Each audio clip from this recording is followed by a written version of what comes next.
Então, boa tarde a todos.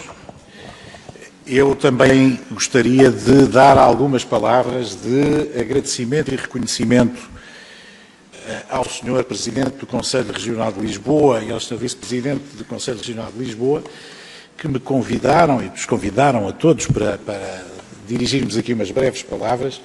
Quero salientar o esforço que me parece absolutamente hercúleo que têm vindo a desenvolver na área da formação aos advogados, da formação contínua aos advogados. Tem sido, de facto, notável o conjunto em termos quantitativos e qualitativos de conferências que têm levado a cabo, e penso que este é o caminho ideal e certamente aquele que deve ser prosseguido em matéria importantíssima como é esta da formação contínua dos advogados. Muito obrigado pelo convite e os meus parabéns pelo esforço. Queria também agradecer as palavras simpáticas, quer do João Medeiros, quer do Pedro Duro, colegas que conheço há muitos anos, em circunstâncias diversas, mas conheço há muito tempo, que muito aprecio e por quem tenho também uma enorme consideração pessoal, profissional e científica. E eu estava muito contente por partilhar esta mesa com todos estes meus amigos, só fiquei um bocadinho triste quando o Pedro Duro me lembrou uma saudosa oral, de que eu também me lembro por essa questão da apneia, lembro-me perfeitamente dela, e agora quando fiz umas contas rápidas de cabeça e constatei que essa oral foi feita há 22 anos. 22 anos é muito tempo, não é? É muito tempo. Este tema que hoje vos trago, já agora acrescento, não teria cabimento há 22 anos atrás. Portanto, são sinais dos tempos. E, enfim, e para não perdermos mais tempo e para guardarmos tempo para o debate, eu entraria imediatamente nesta matéria.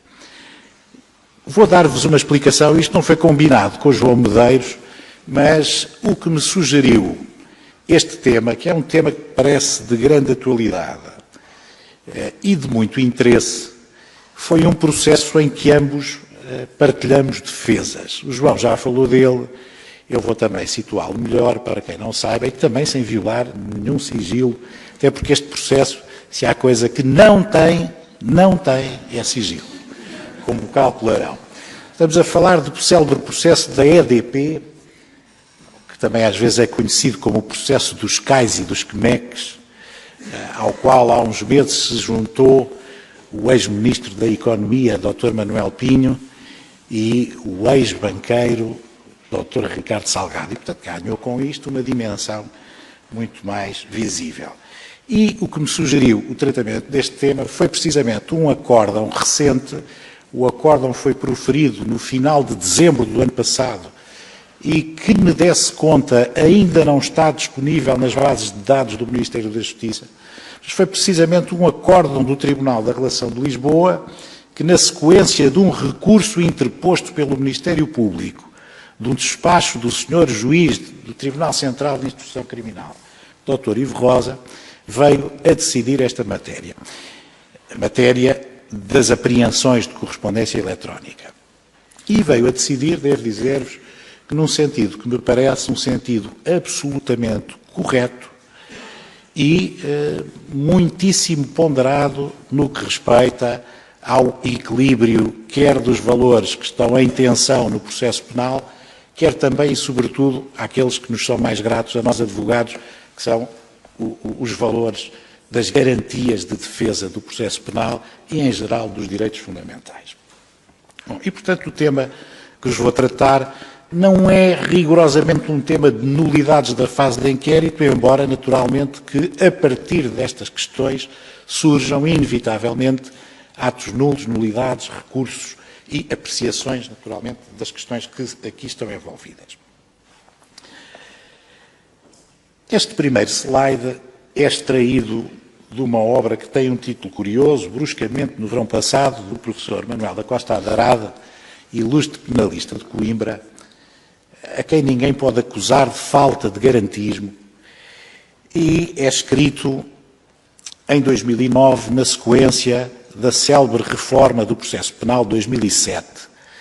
Bruscamente no verão passado, porquê? Porque, se bem se recordam aqueles que na altura já andavam nestas andanças, Esta legislação foi aprovada em setembro e entrou logo em vigor. Teve uma vacância legis de 15 dias, ou coisa que valha, e era uma reforma extensíssima, profundíssima, do processo penal e do direito penal substantivo, e daí o título sugestivo do bruscamente do verão passado. Bom, e porquê é que ela aparece aqui? Porque ela pressente as alterações que com esta reforma se introduziram neste domínio de que hoje vos vou aqui falar. O que é que diz o professor Costa Andrade? A propósito de um artigo que é introduzido de novo, a propósito de uma realidade já não muito nova, mas que começava a generalizar-se, que era o correio eletrónico. O artigo 189, passou a ser o 189 introduzido pela reforma de 2007 do Código de Processo Penal, veio fazer esta coisa que está aqui descrita, que foi a de estender o regime das escutas telefónicas e o regime das apreensões do correio eletrónico, veio estender a este tratamento desta matéria, como vos dizia, o regime das escutas telefónicas. E observa então o professor Costa Andrade. Esta extensão do artigo 189, novo do Código de Processo Penal, vem onerar e dificultar desmesuradamente a investigação criminal, assegurando a estes documentos, do correio eletrónico, uma tutela mais consistente do que a oferecida pelo regime das buscas. Leia-se Regime Geral das Buscas e Apreensões.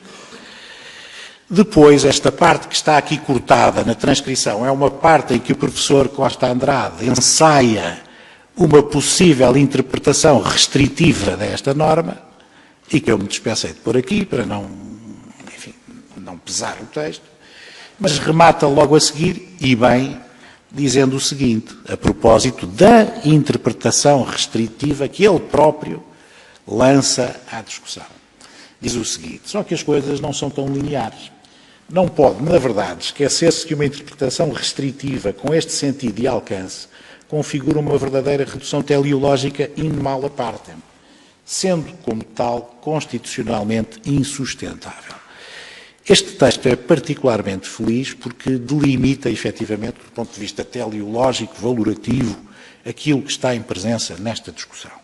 E por isso mesmo eu, chamo, com a devida vénia, naturalmente, a atenção para o que aqui se diz. Passando rapidamente em revista esta matéria, como é que se passavam as coisas em matéria de apreensão de correspondência eletrónica antes da reforma de 2007 do Código de Processo Penal?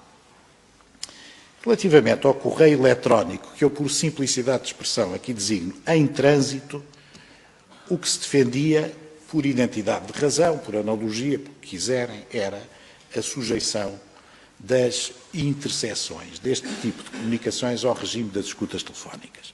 Parece-me correto, não levanta grandes problemas. Já agora uma nota de inteira justiça. Quem tratou pela primeira vez destes temas com profundidade científica foi um magistrado, creio que hoje é procurador, não sei se está no DCIAP ou não, ou se está no SES, que é o Dr. Pedro Verdelho, que se não foi colega do Pedro Duro, andou ali perto.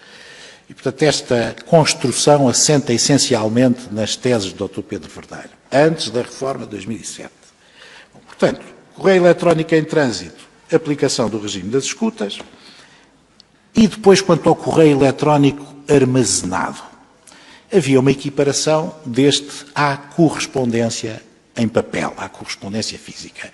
E então aí, louvando-se numa velha orientação jurisprudencial, velha e quase incontestável orientação jurisprudencial, distinguia-se nos e-mails aquilo que correspondia a e-mails abertos.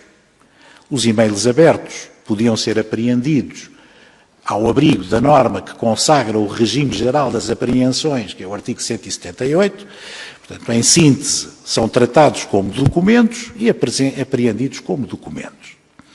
No entanto, se tratasse de e-mails fechados no sentido de não lidos, ou aparentemente não lidos pelo seu destinatário, então aí defendia-se que esses e-mails deviam merecer, também por identidade de razão, da tutela da inviolabilidade da correspondência e, portanto, as apreensões destes e-mails fechados obedeciam ao regime previsto no artigo 179, que é, como veremos um bocadinho mais adiante, muito diferente do regime geral do 178. Seguidamente, de 2007 em diante, há duas alterações de monta. Uma é aquela de que já vos falei, que é a que resulta da introdução do novo artigo 189, o tal que vem aplicar aos e-mails em bloco o regime das escutas telefónicas e que traz aqui um elemento interessante que é o de, na redação do preceito, portanto, na letra do preceito, dizer que esta extensão do regime das escutas ao correio eletrónico e a novas formas de transmissão de dados, eu incluo aqui, na altura não se pensava nisso, mas hoje são realidades incontornáveis. As comunicações via chat e os SMS incluem-se naturalmente em formas de transmissão de dados e de comunicação análogas ao e-mail. Mas, dizia eu, que é importante é esta parte que está aqui sublinhada, é que este regime é estendido ao correio eletrónico, mesmo que se encontrem gravadas as mensagens em suporte digital. E aqui é que está a pedra de toque que traz a principal alteração, que faz todo o sentido. Enfim, nós às vezes não apreendemos a realidade à velocidade a que ela se desenrola aos nossos olhos. Bom, e é interessante, se todos quiserem pensar sobre isto, pensar ligeiramente, não é obviamente perderem muito tempo com isto, mas fazer uma breve reflexão. Quando se fala na tutela da correspondência, desde os preceitos constitucionais correspondentes ao regime processual penal, fica-se com a vaga sensação de que se está perante um anacronismo. Aquilo que parece que é realidade factual, que é tida em vista pelo legislador, é a velha correspondência de subscrito lacrado, que é uma realidade das comunicações setecentista, oitocentista, se quiserem, coincidente com o princípio do constitucionalismo liberal e que terá marcado esta preocupação pela inviolabilidade da correspondência, mas que hoje, em 2018, está completamente ultrapassada. Quer dizer, hoje já ninguém vai lacrar um subscrito de uma carta. E hoje também cada vez menos se enviam cartas em papel.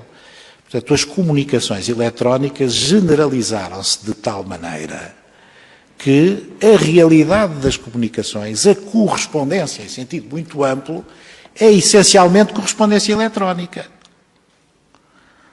Aliás, conhecem com certeza a expressão que contrapõe o e-mail, o correio eletrónico, ao correio antigo que se chama por vezes de snail mail. O e-mail atrasado, o mail atrasado, digamos assim, o correio que anda lá por portas travessas e que às vezes nos chega 2 ou 3 dias depois. E, portanto, hoje a realidade é outra.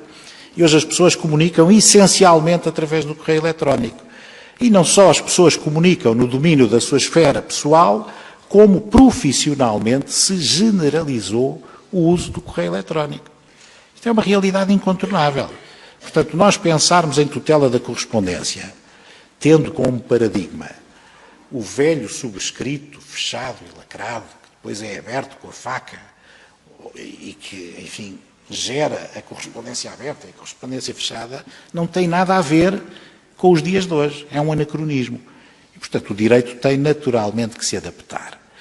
Qual é a pedra de toque que está aqui em causa? É que quando se diz gravadas em suporte digital, está-se a dar um passo qualitativo que vai além da velha escuta telefónica ou da interseção da comunicação. Precisamente porque a interseção da comunicação, como é uma realidade atual e que se esgota no momento em que termina, não tem registro, não está pensada para situações em que há uma cristalização da comunicação e que, no domínio digital, no domínio dos e-mails, dos chats, dos SMS, é, hoje em dia, inapagável, ou é virtualmente inapagável. Deixa um rastro que dificilmente se elimina.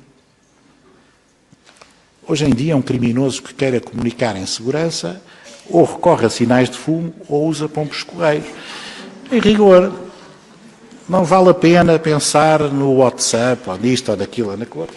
Enfim, é uma questão de tempo, chegar-se-á lá e o rastro fica em qualquer lado, inevitavelmente. E, portanto, estamos a falar de uma realidade que não é aquela que tínhamos antes de 2007. É outra. Bom, mas a grande revolução vem, e penso que se vos sensibilizar para isso será muito bom, vem com a denominada esta LCC, que aqui está, é a Lei do Cibercrime. É uma lei de 2009, já vamos falar dela mais adiante, mas que tem a característica interessante de regular toda a matéria da prova em suporte digital, prova processual penal. Portanto, hoje, quando se trata de prova digital, nós não nos podemos socorrer exclusivamente do Código de Processo Penal para encontrar o regime jurídico desta matéria. Esse regime resulta, em primeira linha, da lei do cibercrime e depois, então sim, da concatenação destas disposições, deste regime, com o Código de Processo Penal. Bom, mas em traços muito largos, o que é que acontece então em 2009 com a lei do cibercrime?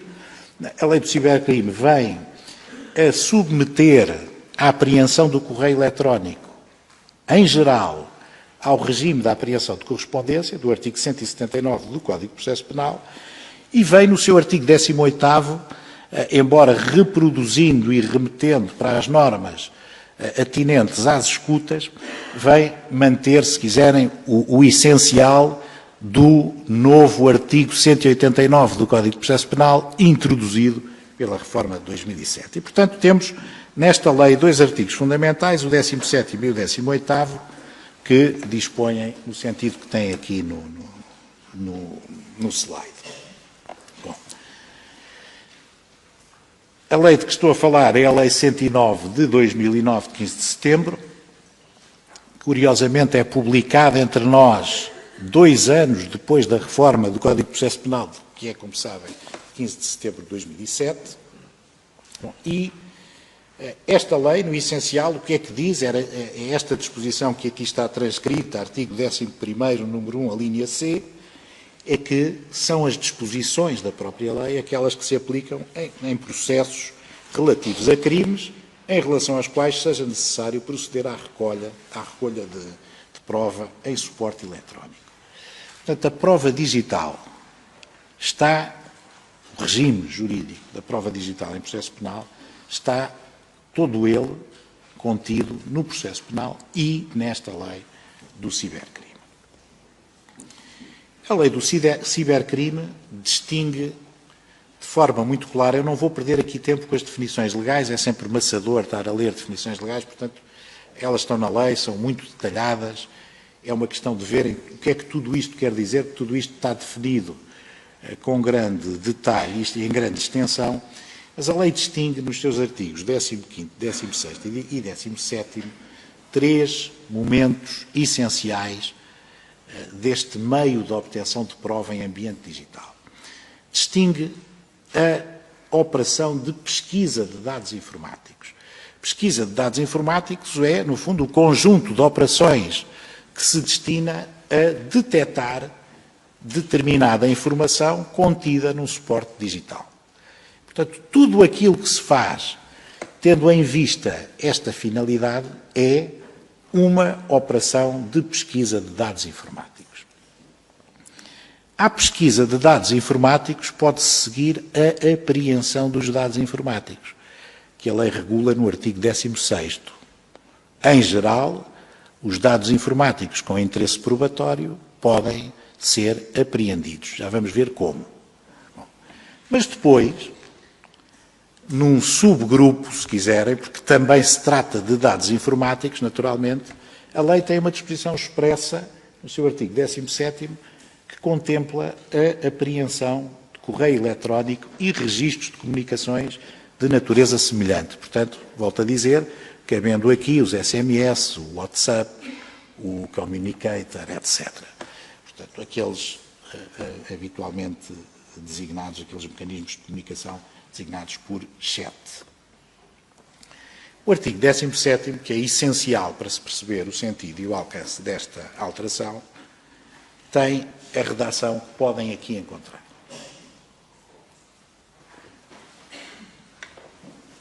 E, portanto, o que se consagra como regime relativamente à apreensão do correio eletrónico ou de comunicações semelhantes ao correio eletrónico é o que, por via deste artigo 17º, decorre do regime processual penal da apreensão de correspondência.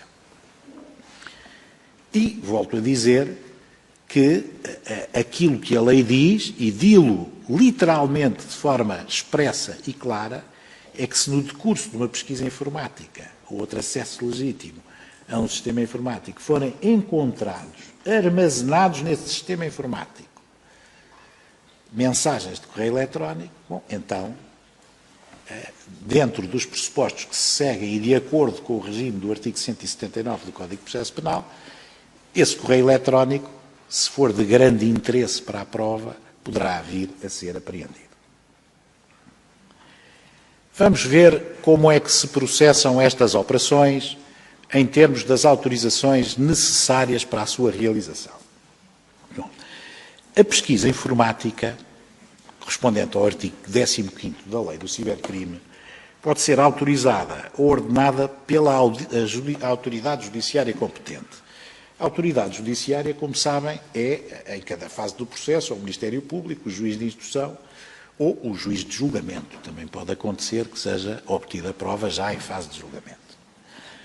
Excepcionalmente, os órgãos de polícia criminal também podem, eles próprios, proceder a pesquisas de dados. Quando é que isso sucede? Quando há consentimento que tem que ficar documentado por parte de quem tenha a disponibilidade dos dados. Uma nota, penso que a grande parte da audiência, se não a totalidade, são advogados. Nunca se deve dar o consentimento nestas coisas. Muitas vezes o que é que acontece? Há um cliente que é visitado por, enfim, polícia judiciária que vai fazer uma busca. Vou chamar o advogado, deixa lá estar, o advogado só complica e tal. Olha, não se importa que eu faça aí uma pesquisa no computador e no servidor. Não, então assino lá aqui. Assino o formulário, consentiu, acabou. Pronto, a partir daí, o acesso é legítimo, está consentido. Nada daqui para diante, nada do que eu vou dizer tem aplicação. E, portanto, consentimento não obrigado. Não se dá. Façam lá como quiserem, cumpram a lei. Quando é que os OPCs, à exceção do consentimento, podem fazer estas pesquisas? Nos casos tabulados na lei. Casos de terrorismo, criminalidade violenta ou altamente organizada, sempre que existam indícios da prática iminente de crime contra a vida ou a integridade física. Neste caso excepcional, tem que haver uma imediata comunicação à autoridade judiciária, que tem que validar este procedimento de pesquisa, e, seguidamente, tem que ser elaborado o relatório a que alude o artigo 253 do Código de Processo Penal. Segue-se, depois da pesquisa, a apreensão. A apreensão, em geral, de dados informáticos com relevo para a prova, pode ser autorizada ou ordenada, mais uma vez, pela autoridade judiciária competente. Em casos excepcionais, o OPC também pode apreender sem prévia autorização.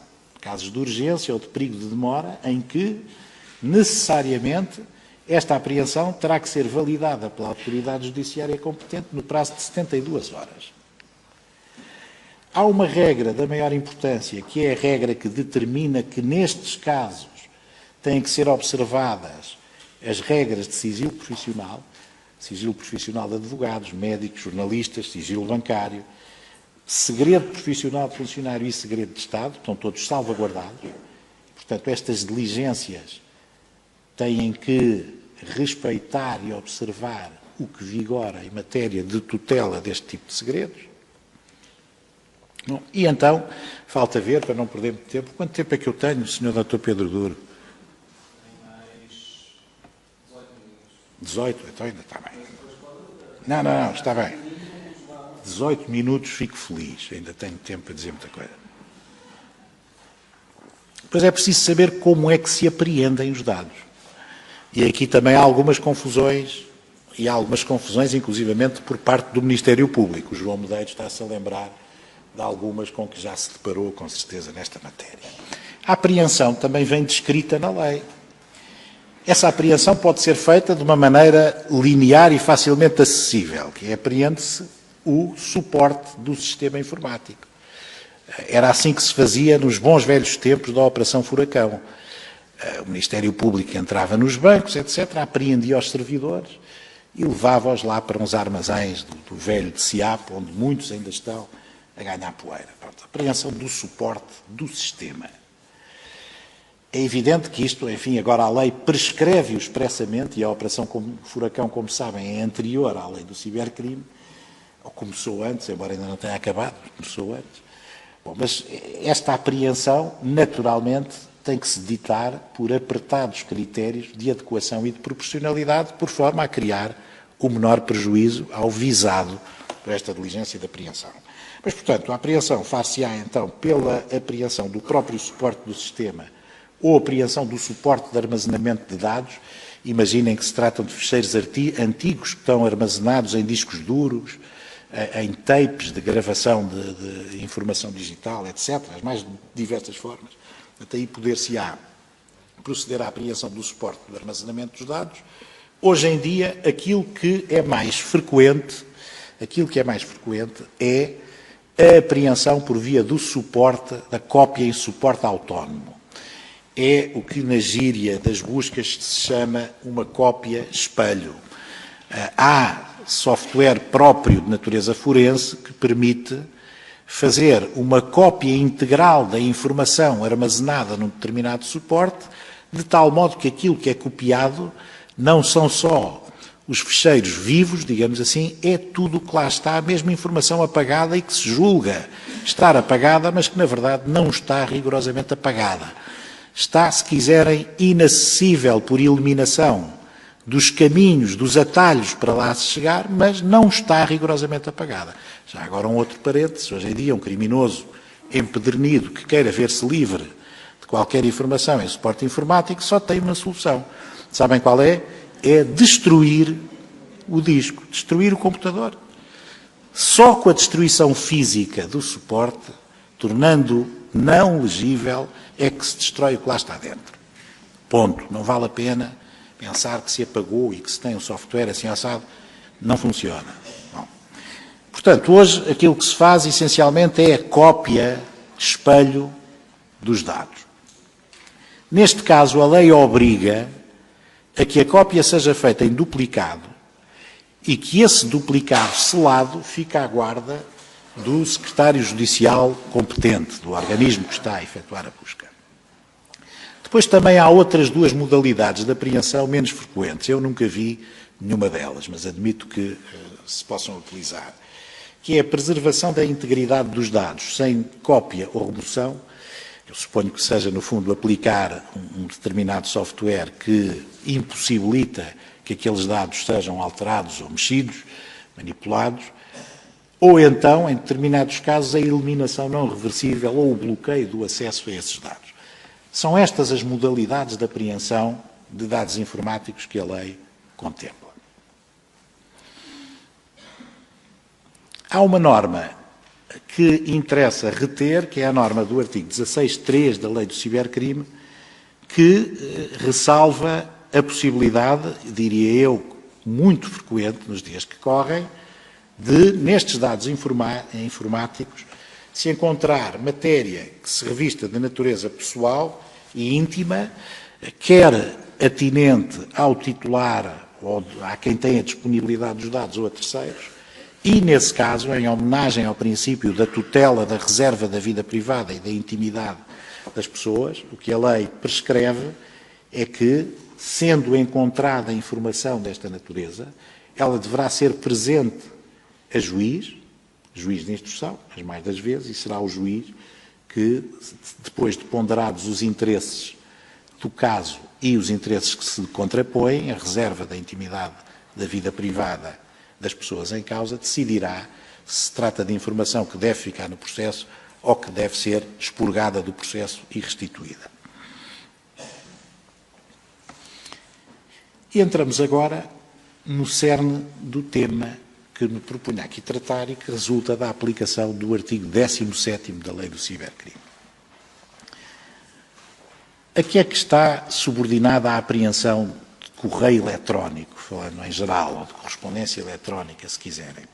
Em primeiro lugar, e muito importante, ao contrário do que sucede nas apreensões de dados informáticos que não sejam correio eletrónico, aqui vigora o princípio da reserva de juiz.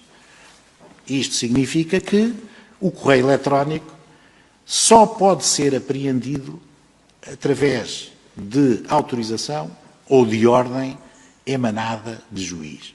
Isto decorre claramente da aplicação por via da remissão do artigo 17º para o artigo 179, número 1, do Código de Processo Penal e do correspondente artigo 269, número 1, a linha D do Código de Processo Penal. Portanto, é matéria de reserva de juiz.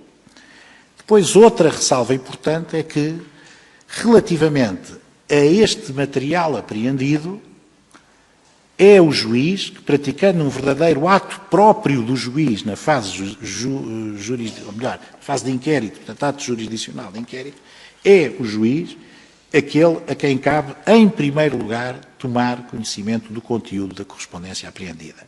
Isto decorre do artigo 179.3, conjugado com o 268.1, a linha A, do Código de Processo Penal. Mas mais do que isto, não é só no domínio da reserva de juiz que há diferenças apreciáveis. Há pressupostos materiais da apreensão que não são exatamente iguais ao regime geral das apreensões, que está no artigo 178 do Código de Processo Penal e que, para os dados informáticos que não sejam correio informático, estará no artigo 16º da Lei do Cibercrime. É que esta correspondência tem que ser correspondência expedida ou dirigida a suspeito, aqui não é por suspeito, é a suspeito, ainda que o suspeito se acoberte sob outro nome ou que se sirva de interposta pessoa. Mas, portanto, há aqui uma restrição de âmbito subjetivo. Enquanto nas apreensões de documentos se pode apreender um qualquer documento, no caso da correspondência, essa correspondência é aquela que diz respeito ao suspeito ou a alguém que sirva de interposta pessoa em relação ao suspeito. Por outro lado, há a restrição dos crimes de catálogo, que decorre também do artigo 179, que dispõe que só é possível a apreensão desta correspondência se tratar de crime ou de suspeita de crime punível com pena de prisão superior, no seu máximo, a 3 anos. E ainda outra restrição material, muitas vezes esquecida, mesmo por juízes de instrução, que é o de que não é qualquer correspondência eletrónica que pode ser apreendida. É aquela que se revelar de grande interesse. Grande interesse. As palavras têm um peso no processo penal. E, portanto, se está cá de grande interesse e não está de interesse, é porque o interesse tem que ser grande. É o interesse especialmente qualificado para a descoberta da verdade ou da prova. Só com a observância destes requisitos é que se pode apreender correio eletrónico. Meu querido amigo João Medeiros já tratou disto, eu não, por isso fiz aqui um esquema sumaríssimo. Vícios, falando de vícios, não é que o João seja uma pessoa especialmente dada a vícios, ou pelo menos quando não é sozinho, é sempre em boa companhia, mas, desculpa, eu à parte, isto é porque somos amigos e podemos dizer estas coisas em público, não é, João? Bom, autorizas-me. Portanto, falando de vícios e invalidades, eu também muito sumariamente, porque não há tempo, diria que a preterição, por exemplo, da reserva de juiz, ou a inobservância de qualquer formalismo daqueles que vimos que é aplicável a este caso, é combinada com a nulidade. Esta nulidade tem que ser entendida, naturalmente, de forma, não diria hábil, mas remetendo para aquilo que é o tema das proibições de prova. Qualquer prova obtida no processo com preterição, seja da reserva de juiz, seja das formalidades e dos requisitos formais ou substanciais que são aplicáveis a estas apreensões, torna nula a prova assim obtida. Sendo nula a prova, ela é imprestável para o processo, quer dizer, não pode ser utilizada para nenhuma finalidade. Não pode ser utilizada como prova da acusação, não pode ser valorada em instrução para fundamentar uma decisão instrutória, não pode ser valorada em julgamento para fundamentar uma qualquer decisão.